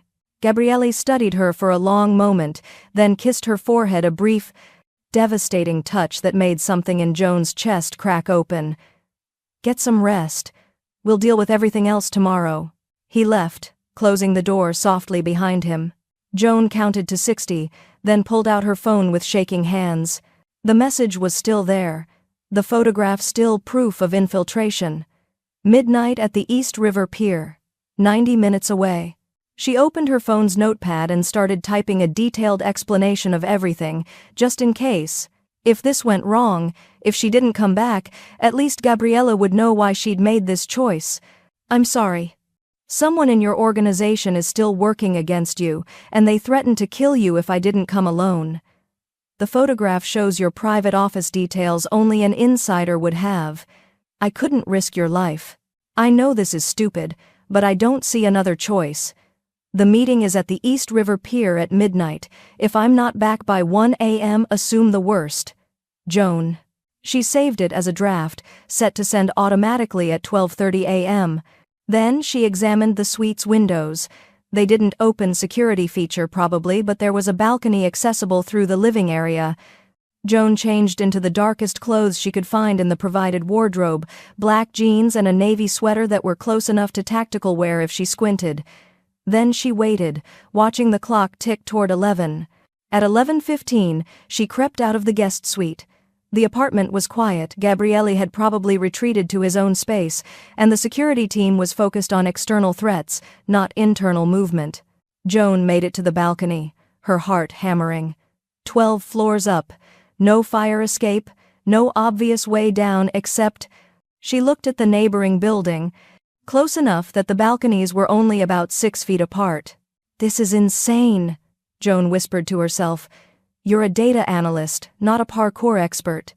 But Gabriele's life was on the line. Joan climbed onto the balcony railing, her hands slick with sweat despite the cool night air. The gap looked wider from up here, maybe 7 feet, maybe 8. If she missed... Don't think about missing. She jumped. For one terrifying moment, she was airborne, nothing but 12 stories of empty space below her. Then her hands caught the opposite railing, the impact jarring her shoulders. Joan hauled herself over, collapsing onto the neighbor's balcony with a grace that could generously be described as, didn't die. Okay, she panted. Okay. That happened. The neighboring apartment was dark, empty. Joan picked the balcony door lock with a hairpin, a skill she'd learned from a YouTube video during a particularly boring study break and never thought she'd actually use.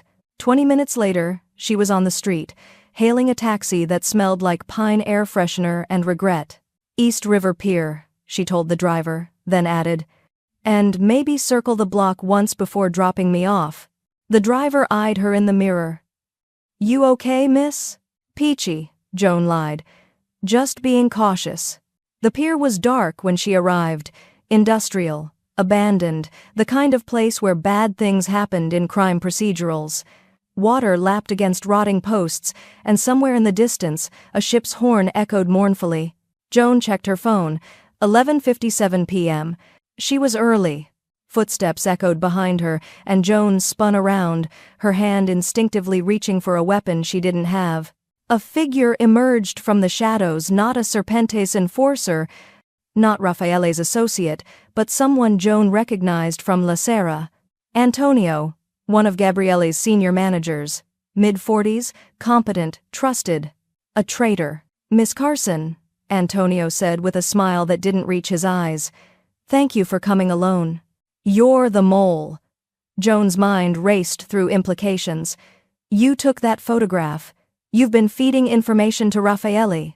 "For 3 years," Antonio confirmed almost proudly. "Gabriele trusts too easily. It made infiltration remarkably simple." "What do you want?" "What I've always wanted. Control. Power. A seat at the table instead of standing behind it." Antonio pulled out a tablet similar to the one Dante had used. "Raffaele's contingency plan wasn't just about framing you, it was about replacing Gabriele entirely. A quiet coup, using legal mechanisms, fabricated evidence, and internal support. Support from you. And others. Gabriele's inner circle is more fractured than he realizes." Antonio tapped the tablet. "But you've become a problem. Your pattern recognition, your ability to spot inconsistencies, you're too dangerous to leave alive." Joan's stomach dropped. "You're going to kill me! Eventually. First, you're going to help me access Gabriele's personal accounts, the ones even Raffaele couldn't reach." Antonio smiled. "Your gift for numbers makes you valuable. For now. And if I refuse?" Antonio pulled out a phone, showing Joan a live video feed. Her apartment. Her mother, visible through the window washing dishes in the kitchen. "Then your mother has a very unfortunate accident," Antonio said calmly.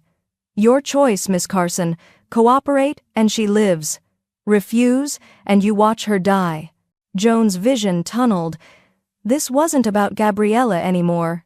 This was about her mother, the woman who'd worked 2 jobs to help pay for Joan's education, who'd never asked for anything except her daughter's happiness. "How do I know you'll keep your word?" Joan's voice came out steady despite the terror flooding her system. "You don't," Antonio admitted, "but it's the only offer you're getting." Behind him, the pier stretched into darkness. No witnesses, no escape routes. Just Joan, a traitor, and an impossible choice. Joan's hand moved to her pocket, fingers finding her phone. The automatic message wouldn't send for another 30 minutes. Too late to help her, but maybe soon enough to help Gabriele. "Fine," she said. "I'll cooperate, but I need access to Gabriele's systems, security clearances, authentication. Already arranged." Antonio gestured toward a car waiting in the darkness. "We're going back to his building. You'll use your guest access to get us into his private office. Then you'll crack his personal safe." "I'm not a safecracker." "No, but you understand patterns, number sequences, and Gabriele's safe uses a 12-digit code based on a personal algorithm." Antonio's smile widened. "You'll figure it out. You always do." Joan walked toward the car on numb legs, her mind racing through options. She could fight, probably get killed. She could run, her mother would die. She could cooperate, and hope for an opening, a chance, anything. But as she reached the car door, she saw something that made her blood run cold. In the back seat, Luca. Bound, gagged, his face bruised, his eyes desperate above the duct tape. "Insurance," Antonio explained casually. "Luca discovered my involvement an hour ago. Had to neutralize him before he warned Gabriele. Now he gets to watch you betray the man who trusted you both." The car door opened, and Joan climbed in beside Luca, meeting his anguished gaze. "I'm sorry," she mouthed. But Luca shook his head frantically, his eyes cutting to something behind Antonio. A shadow moved in the darkness beyond the pier. Then another. Antonio turned, realization dawning too late. "Going somewhere?" Gabriele's voice cut through the night like a blade. He stepped into the dim light, flanked by Marco and a dozen armed men. His expression was absolute zero, cold, lethal, and utterly unforgiving. His eyes found Joan's, and she saw hurt flash across his features before fury replaced it. "I can explain," Joan started.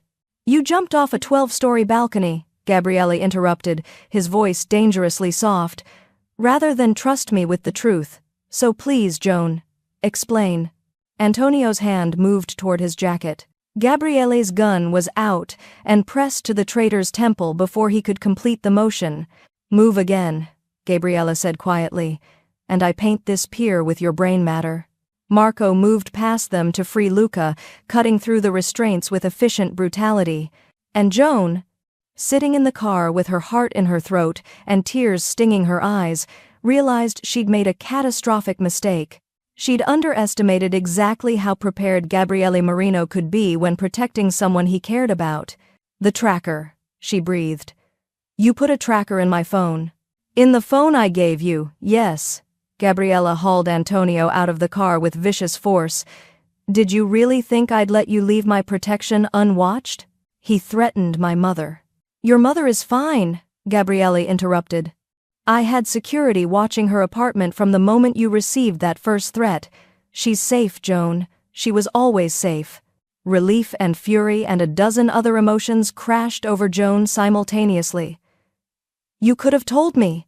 You could have trusted me," Gabriele shot back, his control fracturing. "Instead, you lied to my face and jumped off a goddamn building. To protect you." "To protect me?" Gabriele's laugh was sharp, humorless. "Joan, I've survived 3 assassination attempts, a hostile takeover, and 15 years in this life. I don't need protection from a waitress with a death wish." The words hit like a slap. Joan climbed out of the car, her legs shaking. "Then I guess we're done here. You've got your traitor. My mother's safe. I'll just—" Her voice cracked. "I'll just go." She made it 3 steps before Gabriele caught her wrist, spinning her back to face him. "We're not done," he said, his voice rough with emotion. "We're nowhere near done. You just called me a waitress with a death wish." "You are a waitress with a death wish." Gabriele pulled her closer, his free hand cupping her face. "You're brilliant and brave, and you make me insane with worry because you keep throwing yourself into danger to save people who should be saving you. I don't need saving." "Neither do I, apparently." His thumb traced her cheekbone, the gentleness at odds with his fury. "But here we are, 2 people who don't need saving, driving each other crazy trying to protect one another." Joan's anger wavered. "You put a tracker in my phone. You jumped off a building. You had my mother under surveillance. You were going to crack my safe for a traitor." They stared at each other, both breathing hard, the tension between them electric and overwhelming. "This is insane," Joan whispered. "Completely," Gabriele agreed. Then he kissed her. It wasn't gentle. It was desperate, furious, overwhelming, the culmination of 24 hours of terror and adrenaline and emotions neither of them knew how to process. Joan's hands fisted in his shirt, pulling him closer as his arms wrapped around her with crushing intensity. When they finally broke apart, both breathing ragged, Gabriele pressed his forehead to hers. "Don't ever do that again," he said hoarsely. "Which part? The lying or the balcony jumping?" "Any of it." His arms tightened. "You're mine to protect now, that's non-negotiable." "I don't belong to anyone," Joan protested weakly. "Then belong with me." Gabriele pulled back just enough to meet her eyes. "Stay by my side. Not as an employee or a witness, but as—" He paused, searching for words. "As someone I can't lose." Joan's heart stuttered. "Gabriele," Marco's urgent voice interrupted. "Boss, we've got a problem." They turned to see Antonio smiling despite the gun still pressed to his head. "You think I came alone?" The traitor's laugh was unhinged. "You think this ends with me?" He pressed something in his pocket. The pier exploded in gunfire.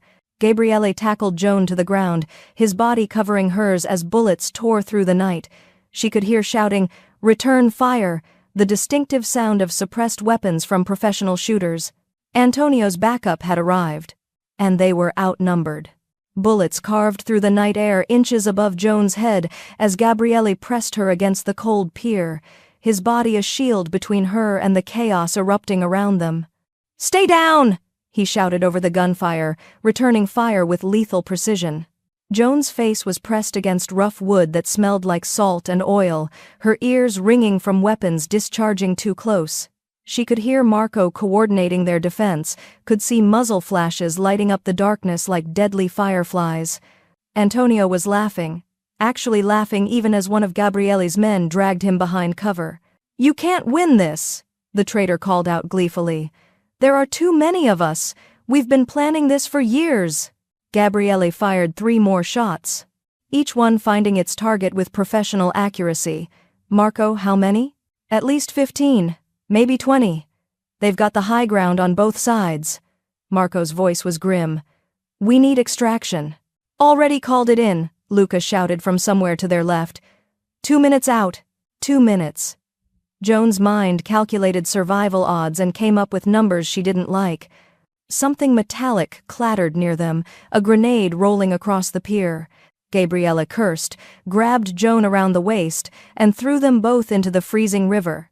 The water hit like 1,000 knives, stealing Joan's breath, dragging her down into darkness that pressed from all sides. Strong arms kept her close as they sank, bubbles streaming upward, the muffled explosion above sending shockwaves through the water. Then Gabriele was pulling them up, breaking the surface behind a piling that provided cover from the gunfire still tearing through the night. Joan gasped for air, clinging to the wooden post with numb fingers. There was a grenade. "Breathe," Gabriele commanded, his arm locked around her waist. "Stay quiet and breathe." Above them, the firefight continued. Joan could hear shouting, the distinctive crack of different caliber weapons, and then sirens. Police, multiple units converging on their location. "About time," Gabriele muttered, but Joan heard relief beneath the irritation. Antonio's voice rose above the chaos. "Fall back! Everyone out!" The gunfire became sporadic, then stopped entirely as the attackers retreated into the industrial maze surrounding the pier. Gabriele waited another 30 seconds before calling out, "Marco?" "Here, boss. 3 men down, 5 wounded. We held position." Marco appeared at the pier's edge, extending a hand. "Also, you're both hypothermic and need to get out of that water immediately." Gabriele boosted Joan up first, and hands pulled her onto the pier where she collapsed, shaking violently from cold and adrenaline. Someone wrapped a jacket around her shoulders. Luca, his face concerned despite his own injuries. "Thank you," Joan managed through chattering teeth. "For everything." "You tried to save Gabriele," Luca said simply. "That makes us even." Gabriele hauled himself onto the pier, water streaming from his clothes, his expression dark as he surveyed the scene. 3 of his men lay motionless. 5 others were being treated for gunshot wounds. And Antonio was gone. "He escaped during the chaos," Marco reported, "took advantage of the grenade diversion. But he left something behind." Marco held up a tablet, the same one Antonio had been carrying. Gabriele took it, his jaw tightening as he scrolled through the contents. "Joan, I need you to look at this."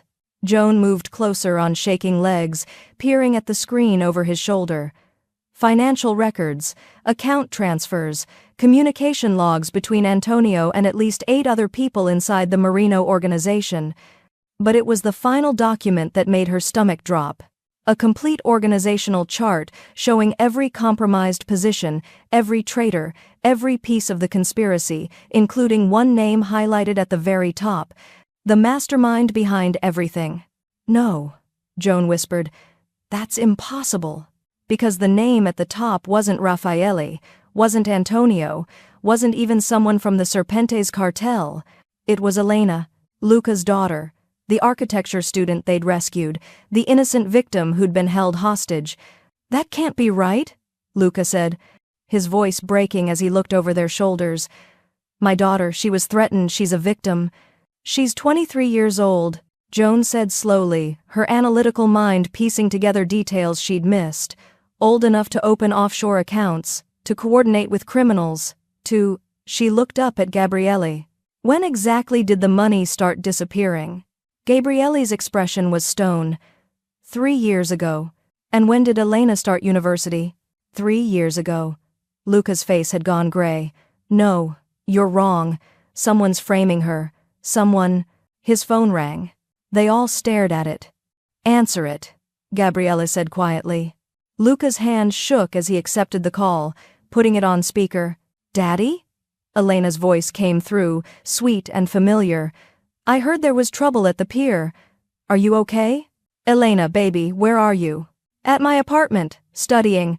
A pause. Why? What's wrong? We found some documents, Luca said carefully. Financial records. Your name is on them. Silence stretched for 3 heartbeats. Then Elena laughed, a sound completely different from her usual bright cheerfulness. Colder. Calculated. Well, she said. I suppose we're past pretending now. Luca's face crumpled. No. Please, no. I'm sorry, Daddy. I really am. But Gabrielle's old-fashioned methods were never going to build a real empire. Someone had to be bold enough to reach for more. Her voice hardened. Raffaele understood that.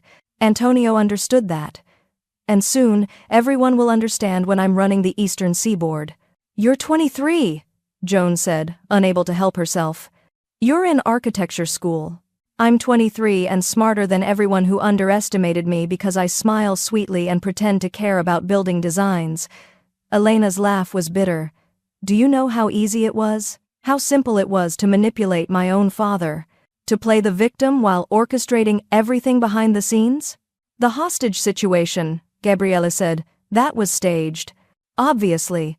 I needed Daddy compromised and desperate, needed him to push you toward signing that first treaty. You were supposed to destroy each other while I consolidated power. A sigh. But then that waitress had to notice things she shouldn't have. Joan felt Gabrielle's hand find hers, squeezing gently. Elena, Luca's voice broke. Please, come home. We'll fix this. Whatever happened, whatever made you do this, we can... There's nothing to fix, Daddy. I'm not broken.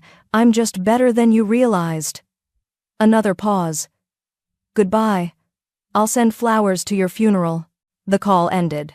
Luca collapsed to his knees, his anguished sob echoing across the pier. Joan looked at Gabriele, saw fury and calculation warring in his expression. She's running. She is, Gabriella agreed. But not fast enough. Marco, pull every security feed in the city. Find her. I want Elena Moretti in custody within the hour. On it. Marco was already coordinating with his team. Police were swarming the pier now, federal agents close behind. Agent Morrison approached, his expression grim but unsurprised. Marino, he greeted. Convenient timing with the extraction call. Almost like you knew this was coming. I knew someone had compromised my organization, Gabriella replied evenly. I didn't know who until tonight. Now I do, and I'm sharing that information willingly. Elena Moretti is your target. Everything else, he gestured to the tablet, is documented evidence. Morrison examined the device, his eyebrows rising. This is remarkably organized for criminal conspiracy records.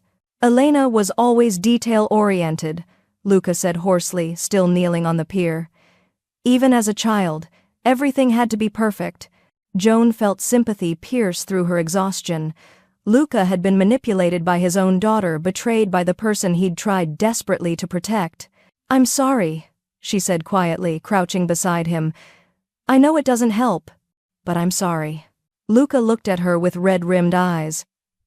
You saved Gabriele. Twice. That's more than I ever did. You saved him tonight, Joan corrected gently. When it mattered most. Gabriele pulled Joan to her feet, his arms secure around her waist. We're going to the hospital. Both of you.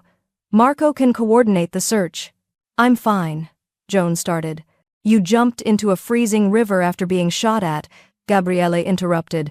You're going to the hospital, and then you're going somewhere with actual security where Elena can't reach you. Where's that? His smile was grim. With me. Always. Morrison cleared his throat. Before you two disappear into protective custody, I need Miss Carson's statement about... Marco's phone rang, cutting him off. He answered, listened. Then his expression darkened. Boss. We've got a problem. Another one? Joan asked weakly. Elena's not at her apartment, but we tracked her phone. Marco turned his screen around, showing a location map.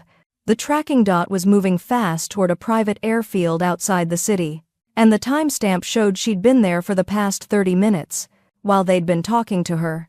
While Luca had been begging his daughter to come home, she'd already been preparing to disappear. "She's running," Gabriele said flatly, "with everything she stole, everything she built, and 3 years of planning to disappear." "Can we stop her?" Joan asked. Marco's expression was grim. "Not unless we move now. She's got a 15-minute head start, and private jets don't require the same security protocols as commercial flights." Gabriele turned to Morrison. "I need your badge and your authority to ground all flights from that airfield. I can't just—" "Elena Moretti is about to flee the country with evidence of criminal conspiracies spanning 3 states, Gabriele interrupted. "Your badge, Agent Morrison, now." Morrison stared at him for a long moment, then handed over his credentials. "If this goes wrong, it won't." Gabriele was already moving toward the vehicles, pulling Joan with him. "Because we're ending this tonight." They piled into cars, sirens screaming as they raced toward the airfield. And Joan, soaking wet and exhausted and terrified, held tight to Gabriele's hand and prayed they wouldn't be too late. But when they arrived at the airfield 15 minutes later, the runway was empty. The private jet was gone. And Elena Moretti had vanished into the night sky, taking Gabriele's empire with her. The empty runway stretched before them like a taunt, smooth asphalt gleaming under floodlights, tire marks still fresh where Elena's jet had departed minutes earlier. Joan stood beside Gabriele, both of them dripping river water onto the tarmac, watching the distant navigation lights disappear into the night sky. Behind them, federal agents swarmed the airfield, but everyone knew the truth. Elena Moretti was gone. "Boss," Marco said quietly, approaching with a tablet. "Flight plan shows she's headed to the Cayman Islands. No extradition treaty. By the time we get legal authorization to pursue, she'll have vanished into a dozen shell corporations." Gabriele's expression was carved from ice. "How much did she take, according to the final accounting?" Marco's jaw tightened. $42 million in liquid assets. Another $60 million in property deeds, business holdings, and leverage over legitimate operations. She didn't just steal from you, she dismantled the infrastructure. Joan felt Gabriele's hand tighten around hers. The only outward sign of the fury she knew was burning beneath his control. "So, that's it?" Luca's voice was hollow as he joined them, his face aged a decade in the past hour. "My daughter destroys everything, and she just flies away?"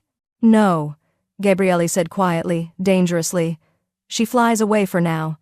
But Elena made one critical mistake. "What's that?" Joan asked. Gabriele turned to her, and despite everything, the exhaustion, the betrayal, the staggering losses, his smile held something fierce and certain. "She underestimated what I'm willing to rebuild, and who I'm building it with?" Agent Morrison approached, his credentials returned, his expression sympathetic. "We'll pursue every legal avenue, Marino. But realistically, Elena planned her exit too well. She's been moving assets for months, creating false trails, establishing backup identities. Even if we find her, prosecution will take years." "I'm not interested in prosecution," Gabriele replied. "I'm interested in recovery. And rebuilding." Morrison studied him carefully. "Stay on the right side of the law, whatever you're planning." "Will be completely legitimate," Gabriele assured him. "Starting now, the Marino organization operates clean. No more shadows, no more vulnerabilities someone can exploit." "Boss," Marco interrupted, his voice urgent. "You need to see this." He pulled up security footage on his tablet, not from the airfield, but from Elena's apartment, time-stamped 30 minutes before her call to Luca. The video showed Elena methodically packing, but she wasn't alone. Someone was helping her, a figure whose face the camera caught in profile, Antonio. He didn't escape during the firefight, Joan realized. He was never at the pier. That was a decoy, someone wearing his jacket, his build. The real Antonio was helping Elena prepare her exit. "Which means the tablet we recovered," Gabriele said slowly, was planted. She wanted us to find it, wanted us to think we'd uncovered everything while she escaped with the real leverage. Marco's expression was grim. There's more. I pulled financial records from the past 6 hours. Elena didn't just take liquid assets she borrowed against every property, every holding, every piece of collateral the Marino family owns. You're not just missing $100 million, boss. You're leveraged into debt that'll take decades to repay. The weight of that statement settled over them like concrete. Gabriella had lost everything. Not just money, but reputation, infrastructure, the foundation his family had built over 3 generations. Joan watched his face, waiting for the explosion of rage or despair. Instead, Gabriele laughed, a genuine sound that made everyone turn in surprise. She's brilliant, he said with something that might have been admiration beneath the fury. Absolutely, terrifyingly brilliant. I trained my people too well. This isn't funny, Luca said hoarsely. My daughter just destroyed you. She destroyed us all. She tried, Gabriele corrected, but she made one assumption that will be her downfall. What assumption? Morrison asked. Gabriele turned to Joan, his dark eyes holding hers with an intensity that made her pulse race. That I measure my empire in money and property. That losing assets means losing power. His hand came up to cup her face with devastating tenderness. But my real power was always in seeing what others miss, in finding the right people, in building something that matters beyond bank accounts. Joan's throat tightened. Gabriele. Elena took everything she could carry, he continued, his voice steady with conviction. But she couldn't take my connections, my relationships, the loyalty I've earned over 15 years. She couldn't take the legitimate businesses that operate under my protection. And she definitely couldn't take you. I'm just a waitress who got lucky twice, Joan protested weakly. You're the person who saved my empire before I even knew it needed saving. Gabriele's thumb traced her cheekbone. You're brilliant, fearless, and you see patterns everyone else misses. Elena planned for years to take me down. You stopped her in 24 hours. So tell me, Joan Carson, who's really more valuable? Joan felt tears sting her eyes, exhaustion, relief, and something else she wasn't ready to name. We're standing on an empty runway. Your organization is in ruins. I don't understand how you can be so calm. Because I've been here before, Gabriele said simply. When my father died, I inherited a fractured family and enemies circling like sharks. I rebuilt then, I'll rebuild now, but this time, his smile turned warm, genuine. I'm not doing it alone. He released Joan's face, turning to address the assembled group, Marco, Luca, Morrison, the remaining loyal soldiers who'd fought beside them. Elena thinks she won, Gabriella announced, his voice carrying across the tarmac with commanding force. She thinks destroying the Marino family financially means destroying it completely. She's wrong. Starting tomorrow, we restructure everything, legitimate operations only, clean books, full cooperation with federal oversight. We rebuild the right way. That'll take years, Marco pointed out, and you're starting from negative assets. Then we start from negative assets, Gabriele replied. I'd rather build something real than maintain something corrupt. Morrison's expression shifted to something approaching respect. If you're serious about going legitimate, the FBI could use someone with your organizational skills. Consulting basis, help us understand how criminal enterprises operate from the inside. In exchange for protection for your people, immunity for past activities under specific circumstances, and, Morrison glanced at Joan, security for civilians who get caught in the crossfire. Gabriele considered this, then nodded once. I'll want everything in writing, full legal protections, and Joan's safety is non-negotiable. Agreed. Morrison extended his hand. They shook, sealing an alliance that would have been impossible 24 hours earlier. Luca approached Gabriele, his shoulders bowed under the weight of his daughter's betrayal. I failed you. I should have seen, should have known. You loved your daughter, Gabriele interrupted gently. That's not a failure. That's being human. His hand gripped Luca's shoulder. We'll find her, not for revenge, for accountability. Elena needs to answer for what she's done. But that's a long game. Right now, we survive, we rebuild, we remember who we are.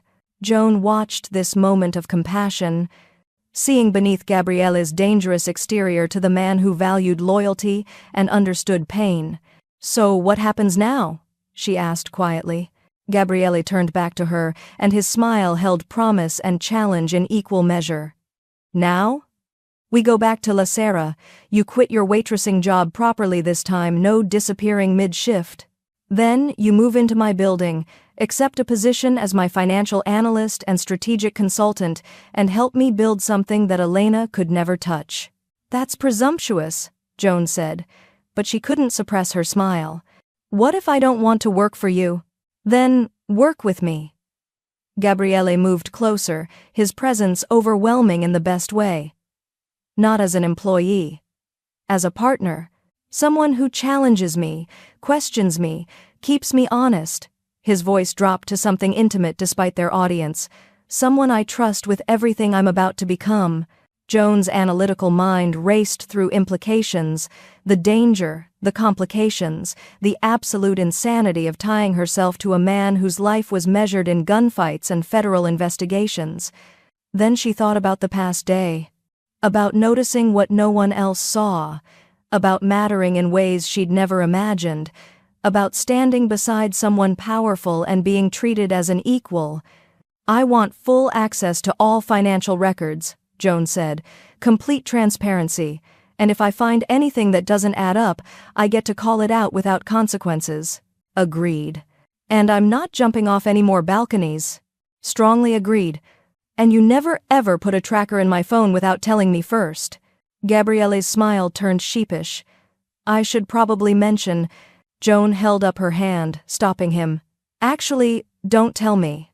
I don't want to know what other security measures you've got running. Just..." She met his eyes steadily. "Just promise you'll keep me safe." "Always," Gabriele said, and the certainty in his voice made it a vow. "You saved my empire, Joan. Now let me give you one in return." He kissed her then, not the desperate, furious collision from the pier, but something slower, deeper, weighted with promise and possibility. Joan felt the world narrow to this moment, the man holding her like she was precious, the distant sirens fading, the future unfolding with terrifying potential. When they finally broke apart, Marco was pointedly studying his phone, Luca was wiping his eyes, and Morrison looked almost amused. "If you're done making life-altering decisions on my crime scene," the agent said dryly, "we have paperwork to complete." Joan laughed, the sound bright and unexpected after everything. "Is this my life now? Kissing mafia bosses on FBI crime scenes?" "Former mafia boss," Gabriele corrected with a grin. "I'm going legitimate, remember?" "Right. Because that makes this completely normal." They walked back toward the vehicles together. Gabriele's arm secure around her waist, and Joan realized something fundamental had shifted. 24 hours ago she'd been invisible, just another person grinding through unremarkable days. Now she was seen, valued, essential, terrifying, thrilling, hers. The sun was rising over the city as they drove back, painting the sky in shades of gold and rose. Joan watched it through the car window, Gabriele's hand warm in hers, and felt something like peace settle over her exhaustion. Elena had escaped. The empire was in ruins, the future was uncertain.